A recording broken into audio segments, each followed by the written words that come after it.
guys, Assalamualaikum warahmatullahi wabarakatuh. Kenalkan, nama aku Khadijah Hadiningrum dengan NPM 151 dari Strategi Operasi Kelas K. Nah, Strategi Operasi Kelas K ini diampu oleh dosen pengampu Bu Dewi Noviani SEFSC. Oke, hari ini kita akan mempelajari tentang pengembangan produk dan juga layanan serta organisasi. Nah, sebelum kita mempelajari pengembangan produk dan layanan serta organisasi, kita perlu nih mengetahui hubungan antara kreativitas, desain, dan juga inovasi. Nah, kreativitas sendiri itu merupakan use of imagination or original ideas, di mana kreativitas itu dapat muncul dari seseorang yang memiliki ide original dan juga imajinasi dari suatu produk. Lalu, kreativitas ini akan berkembang menjadi inovasi, di mana ini nanti akan memberikan essential ingredient dari produk kita. Nah, inovasi ini merupakan doing something new, di mana kita melakukan hal-hal baru yang nantinya akan berdampak baik kepada produk kita. Nah, hal-hal baru ini juga kita bisa lakukan modifikasi dari produk kita sebelumnya. Nah, inovasi ini akan transform into a practical proposition. Nah, jadi inovasi ini bisa dibilang praktikal atau implementasi dari suatu kreativitas yang telah kita gagaskan sebelumnya. Lalu, dari inovasi ini akan menjadi ke desain, di mana kita akan mengonsep, memberikan looks, mengaransemen, dan juga memberikan suatu peran atau working of something dari produk yang kita keluarkan nantinya. Nah, dari desain yang sudah kita lakukan dengan sempurna ini, maka produk dan service akan siap untuk dikeluarkan, di mana dia itu memiliki karakteristik dan juga originalitasnya tersendiri. Lalu selanjutnya, proses perkembangan produk dan layanan. Nah, untuk perkembangan produk dan layanan ini memiliki 6 tahapan, di mana yang pertama kita harus membuat konsepnya terlebih dahulu, lalu yang kedua penyaringan konsep, yang ketiga desain awal, yang keempat evaluasi dan peningkatan desain, yang kelima prototyping dan desain akhir, dan yang terakhir mengembangkan proses operasi. Selanjutnya, pengembangan produk dan layanan sebagai corong. Artinya di sini kita akan menerima berbagai gagasan, ide, dan juga suatu kreativitas dari karyawan kita dan akan disimbolkan menjadi satu kreativitas atau inovasi. Nah, inovasi tersebut akan kita desain dengan beberapa tahapan, beberapa faktor, beberapa indikator agar menjadi suatu produk yang kita inginkan. Selanjutnya, ada pengembangan stimulan, di mana pengembangan produk atau jasa dengan metode satu tahap dimulai sebelum yang sebelumnya selesai, sehingga ada pekerjaan stimulan atau bersamaan pada tahapan. Lalu selanjutnya, di sini ada perspektif persyaratan pasar tentang produk dan juga layanan. Jadi, di sini kita akan memperhatikan beberapa perspektif dan persyaratan di pasar tentang produk dan juga layanan, di mana itu terdiri dari 5 perspektif. Yang pertama, perspektif persyaratan pasar tentang produk dan juga layanan. Yang kedua, kecepatan pengembangan produk dan layanan. Yang ketiga, keandalan pengembangan layanan produk. Yang keempat, fleksibilitas pengembangan produk dan layanan. Dan yang terakhir, biaya pengembangan produk dan layanan. Selanjutnya, ada perspektif perkembangan sumber daya operasi dan pada produk dan juga layanan. Nah, terdapat beberapa perspektif. Yang pertama, kapasitas pengembangan produk dan juga layanan. Yang kedua, jaringan pengembangan produk dan layanan, teknologi pengembangan produk dan layanan. Yang ketiga, pengetahuan dan pemahaman mengenai manajemen teknologi. Yang keempat, organisasi pengembangan produk dan layanan. Dan yang terakhir, efektivitas struktur alternatif personel sesuai kebutuhan dan memberikan keahlian penasihat. Selanjutnya, kita juga mengetahui struktur organisasi berbasis proyek. Nah, fungsional proyek ini dibagi menjadi segmen dan ditugaskan ke area fungsional yang relevan dan atau kelompok dalam area fungsional, manajemen fungsional, dan senior mengkoordinasikan proyek. Ini terdiri dari 3 matriks, di mana yang pertama ada matriks fungsional yang terdiri dari manajer proyek ringan, yang kedua ada matriks seimbang, di mana ini seseorang ditugaskan untuk mengawasi proyek dan juga berinteraksi secara setara dengan manajer fungsional. Yang terakhir, matriks proyek, yaitu terdapat manajer proyek kelas berat. Selanjutnya, ada pertanyaan, mengapa sih cara perusahaan mengembangkan produk dan layanan itu mereka begitu penting? Hal ini karena pasar yang kompetitif dan pelanggan yang menuntut kebutuhan produk dan layanan yang diperbarui dan disegarkan. Bahkan, perubahan kecil pada produk dan layanan itu dapat berdampak pada daya saing. Dan pasar juga menjadi lebih terfragmentasi, di mana mereka membutuhkan varian produk dan juga layanan yang dikembangkan secara khusus untuk kebutuhan mereka. Jadi pada saat yang sama, teknologi itu juga menawarkan peningkatan peluang untuk eksploitasi mereka dalam produk dan layanan baru.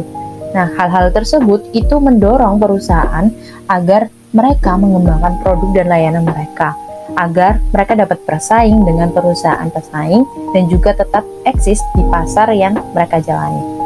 Oke, selanjutnya yaitu proses strategi, operasi, perumusan, dan implementasi. Nah, pada proses strategi itu terdapat strategi implementasi, di mana strategi implementasi itu merupakan sekumpulan aktivitas dan pilihan yang diperlukan untuk melaksanakan rencana strategis sesuai dengan tujuan yang direncanakan. Lalu, ada perumusan strategi operasi. Hal ini merupakan pengembangan rencana jangka panjang untuk mengelola secara efektif peluang-peluang dan ancaman-ancaman yang terdapat dalam lingkungan eksternal dan memfokuskan pada kekuatan dan juga kelemahan internal perusahaan. Selanjutnya, ada elemen dalam merumuskan strategi operasi. Nah, elemen-elemen tersebut yang pertama sebuah proses yang secara formal menyelaraskan tujuan strategis organisasi total, yaitu biasanya ada strategi bisnis untuk tujuan tingkat sumber daya. Yang kedua, menggunakan tujuan kinerja operasi sebagai perangkat terjemahan untuk penyelarasan antara tujuan, penentuan posisi pasar, dan strategi operasi.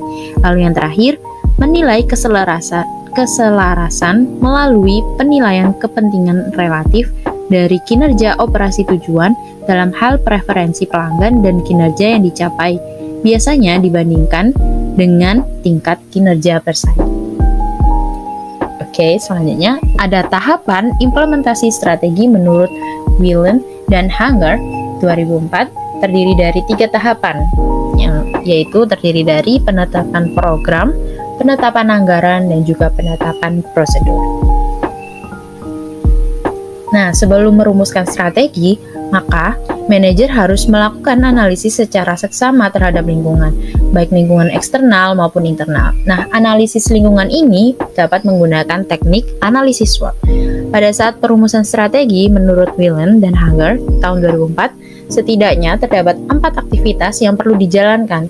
Nah, aktivitas tersebut terdapat yang pertama, penetapan misi, yang kedua, penetapan tujuan, yang ketiga, penetapan strategi, dan yang terakhir, penetapan kebijakan. Nah, dalam konsep keselarasan berkelanjutan dalam strategi operasi itu adalah proses aktif yang terus mendamaikan sumber daya operasional dengan kebutuhan pasar, sehingga ada derajat perkiraan cocok atau keselarasan antara mereka. Nah, formulasi strategi operasi itu seharusnya tidak dilakukan hanya satu kali.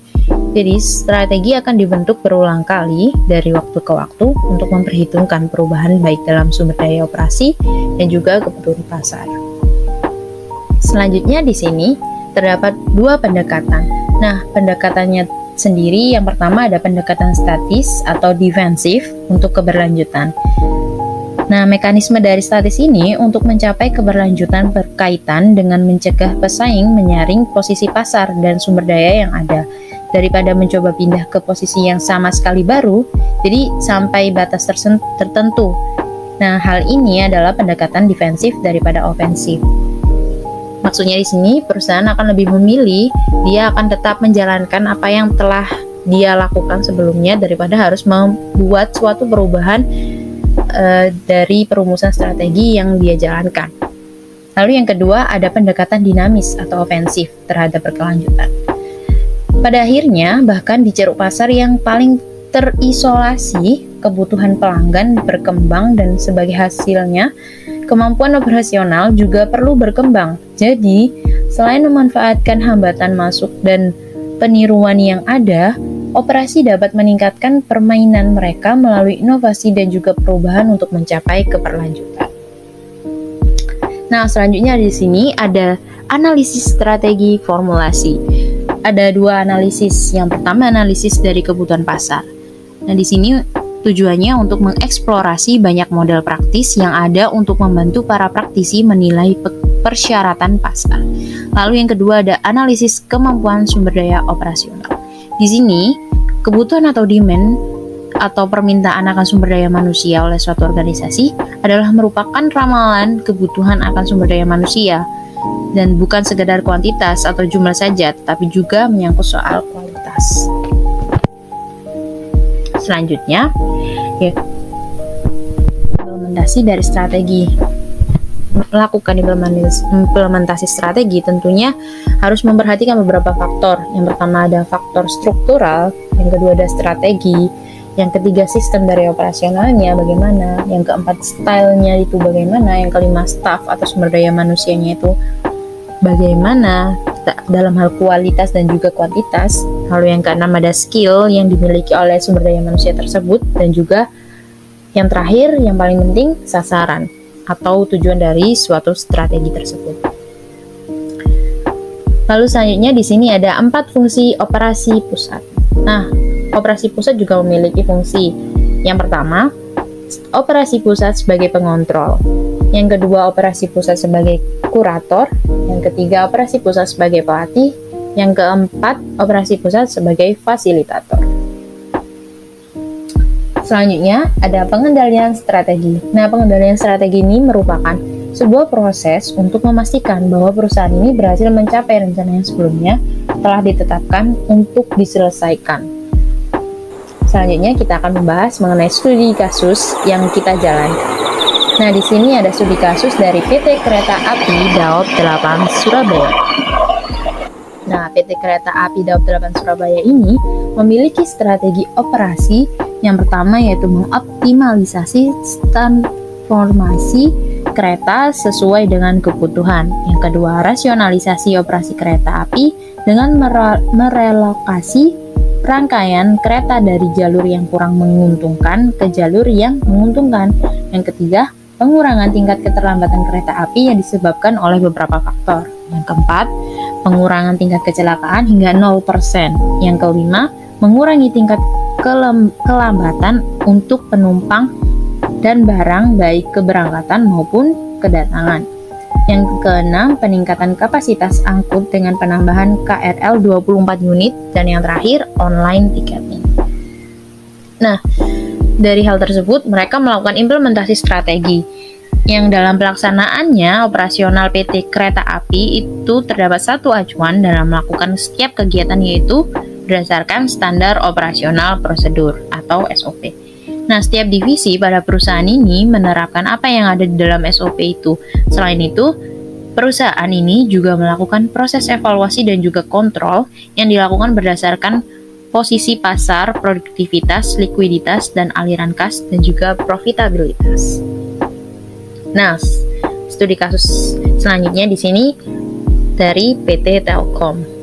Nah, bisa kita lihat PT Telkom merupakan perusahaan listrik ataupun jaringan yang membantu kita dalam hal internet ataupun listrik lainnya. Nah, PT Telkom ini memiliki strategi yang diterapkan oleh PT Telkom Retail Pasuruan, yaitu strateginya merupakan Blue Ocean Strategy.